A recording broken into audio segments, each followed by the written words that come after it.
A paz do Senhor, amados irmãos, hoje eu quero dar sequência ao assunto que nós temos tratado nos áudios anteriores a respeito das trombetas do Apocalipse. E no áudio anterior nós falamos sobre a sétima trombeta, ou seja, a última trombeta, e hoje nós vamos continuar ainda falando sobre a última trombeta e especificamente vamos começar falando sobre um grande sinal que marcaria ou marcará a volta do Senhor Jesus, que é a apostasia. A apostasia é um dos grandes sinais que marcaria o retorno de Cristo. Isso nós podemos confirmar, e aqui eu quero falar um pouco sobre esse assunto, mas antes eu quero compartilhar com os irmãos a respeito da apostasia, sobre o significado da apostasia, né?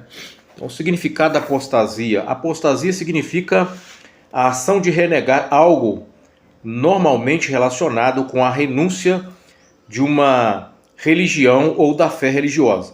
Consiste na condição de afastamento total e definitivo de alguma coisa, como uma doutrina, ideologia e etc., sem a permissão ou autorização de terceiro.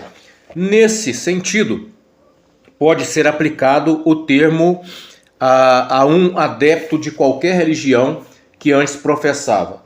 Assim encontra o significado de apostasia em www.significados.com.br.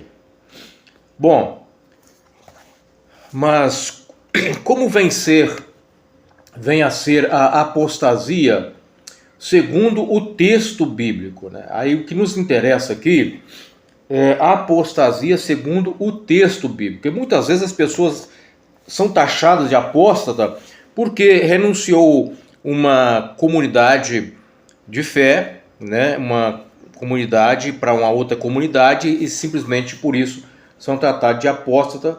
Mas do ponto de vista da apostasia como conceito bíblico, é o que nós vamos tratar.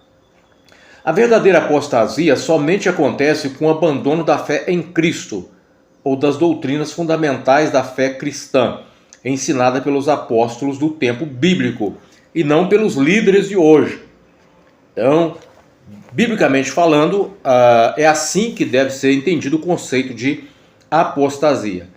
Nós encontramos a carta de Paulo, a primeira carta de Paulo ao Timóteo, no capítulo 4, versículos 1 e 2, utilizando aqui a versão Almeida Corrigida Fiel, diz assim: mas o Espírito expressamente diz que nos últimos tempos apostatarão alguns da fé, dando ouvidos a espíritos enganadores e a doutrinas de demônios, pela hipocrisia de homens que falam mentiras, tendo cauterizado a sua própria consciência. Outra observação a ser feita é que a verdadeira apostasia só acontece com cristãos. Não abandona a fé aqueles que nunca a possuíram ou professaram. A carta aos Hebreus é uma advertência séria quanto a esse perigo no meio da igreja. Assim encontramos na carta aos Hebreus, no capítulo 2, versículo 1 ao 4. Portanto, convém-nos atentar com mais diligência para as coisas que já temos ouvido, para que em tempo algum nos desviemos delas. Porque se a palavra falada pelos anjos permaneceu firme, e toda transgressão e desobediência recebeu a justa retribuição, como escaparemos nós, se não atentarmos para uma tão grande salvação, a qual, começando a ser anunciada pelo Senhor, foi-nos depois confirmada pelos que a ouviram, testificando também Deus com eles por sinais e milagres e várias maravilhas e dons do Espírito Santo distribuídos por sua vontade. Ao contrário dos que defendem uma apostasia hipotética na carta aos Hebreus para justificar a teologia do salvo uma vez, salvo para sempre, a apostasia, na verdade, é um perigo real, negligenciada por cristãos que levam uma vida relaxada, confiante que uma vez que levantaram suas mãos aceitando a Cristo, não mais perderão a sua salvação. O texto bíblico afirma o contrário.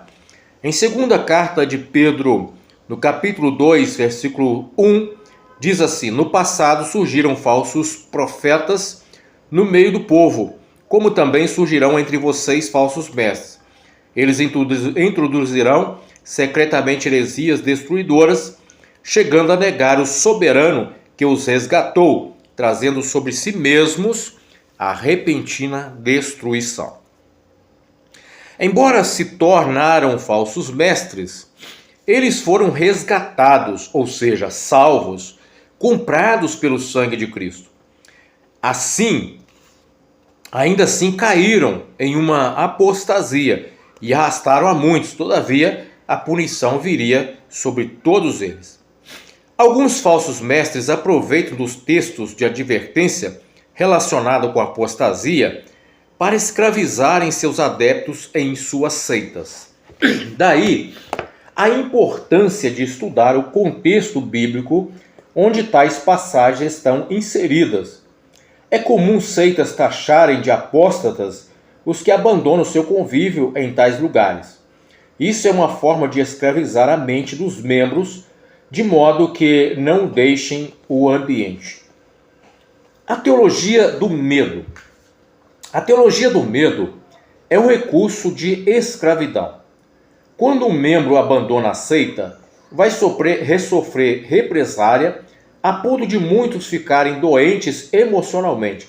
Algumas seitas impedem os que ficaram de conviverem com seus familiares e amigos. Essa proibição, em alguns lugares, é aberta, em outros são veladas, ou seja, não proíbem, mas incutem por meio de falsos ensinos, como vindo de uma suposta revelação, o perigo de convivência. Não são poucos que descobrem que os muitos amigos que julgavam ter na seita, na verdade não eram tantos assim. A frustração para muitos quando isso acontece é muito grande, pois dependendo do tempo em que viveu na seita, toda a sua relação social foi construída em torno dos membros. Somente o ensino correto das Escrituras, somado em alguns casos ao tratamento psicológico, poderá salvar tais indivíduos do sofrimento. Posso assegurar aos irmãos, à luz da Bíblia, a verdadeira apostasia somente acontece com o abandono da fé em Cristo, ou das doutrinas fundamentais da fé cristã, ensinada pelos apóstolos do tempo bíblico e não pelos líderes de hoje. O corpo de Cristo é composto por membros remidos que se encontram em diversas denominações cristãs. Portanto, ninguém que deixa uma denominação cristã para congregar em outra, segundo a Bíblia, é apóstata. Que Deus abençoe a cada um dos irmãos e fortaleçam os irmãos que estão ouvindo em sua fé em Cristo Jesus.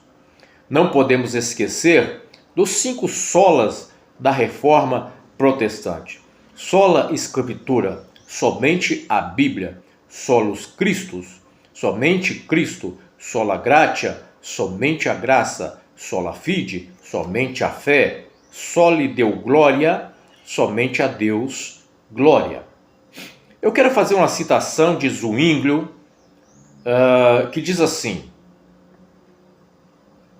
se um homem interior é tal que acha seu deleite na lei de Deus, porque foi criado conforme a imagem divina, com a finalidade de ter comunhão com Ele, é certo que não haverá palavra alguma que lhe cause mais deleite do que a palavra de Deus. Fecha aspas. Essa citação de Zwinglio encontra-se no livro de Justo Gonzalez, A História Ilustrada do Cristianismo, a Era dos Reformadores até a Era Inconclusa, segunda edição, Vida Nova, São Paulo. Em Hebreus capítulo 12, versículo 14, diz assim: segui a paz com todos e a santificação, sem a qual ninguém verá o Senhor. O contexto em que esse apelo é feito acontece em um ambiente ou igreja que se corria o risco de apostasia. Não se pode esquecer que fomos separados, ou seja, santificados, para vivermos de forma digna de um cidadão do reino da luz. 1 Pedro capítulo 1, versículo 1 e 2 diz assim: Pedro, apóstolo de Jesus Cristo, aos eleitos de Deus, peregrinos dispersos no Ponto, na Galácia, na Capadócia, na província da Ásia, na Bitínia, escolhidos de acordo com o preconhecimento de Deus Pai, pela obra santificadora do Espírito, para a obediência a Jesus Cristo e a aspersão do seu sangue. Graça e paz lhes sejam multiplicadas. A ausência de santificação ou a busca por uma vida de acordo com a vontade de Deus, revelada nas Escrituras, pode revelar duas situações preocupantes.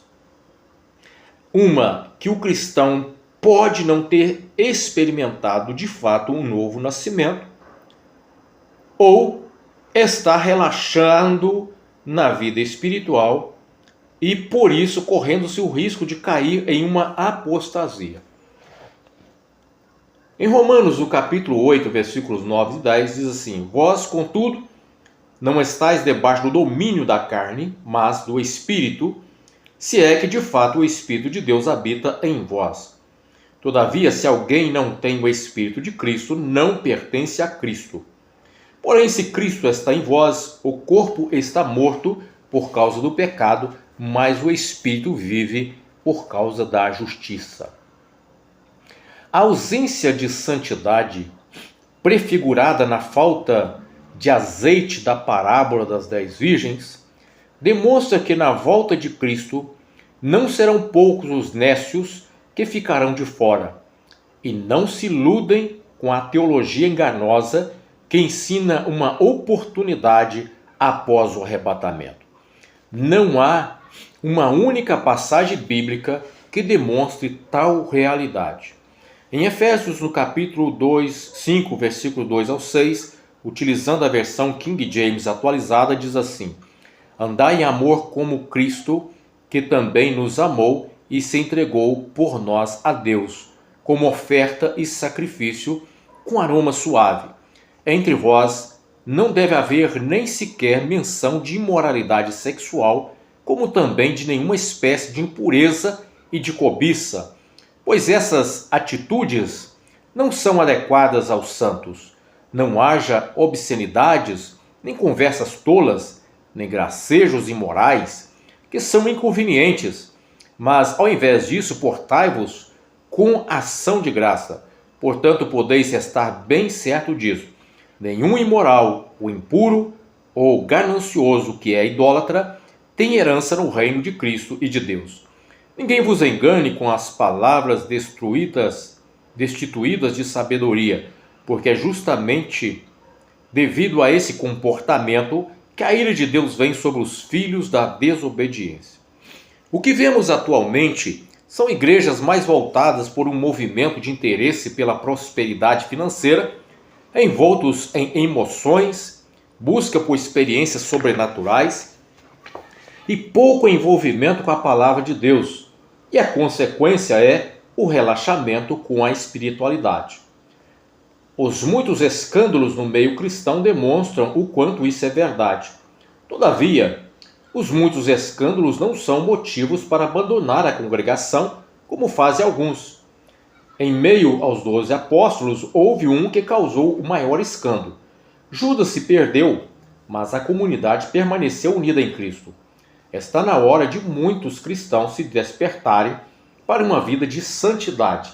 Em Efésios capítulo 5, versículos 14 e 15, King James atualizada diz assim: por isso é que foi dito: desperta, ó tu que dormes, levanta-te dentre os mortos, e Cristo resplandecerá sobre a tua pessoa. Caminhando em sabedoria, Portanto, estai atentos para que o vosso procedimento não seja semelhante aos insensatos, mas andai em sabedoria. Bom, aqui eu quero encerrar esse áudio tratando exatamente dessa necessidade que nós temos de lutar pela santidade e, como resposta de amor a Cristo, aquele que nos amou, devemos cuidar para que o relaxamento com a santidade não nos conduza por um caminho que nos desvie da obra graciosa de Deus e possamos então cair numa apostasia irreversível. Que Deus abençoe a todos com essa reflexão. No próximo áudio estaremos tratando também sobre a distribuição de galardões, que também é um assunto inserido nesse contexto da última trombeta ou da sétima trombeta. Até lá, que Deus abençoe a todos.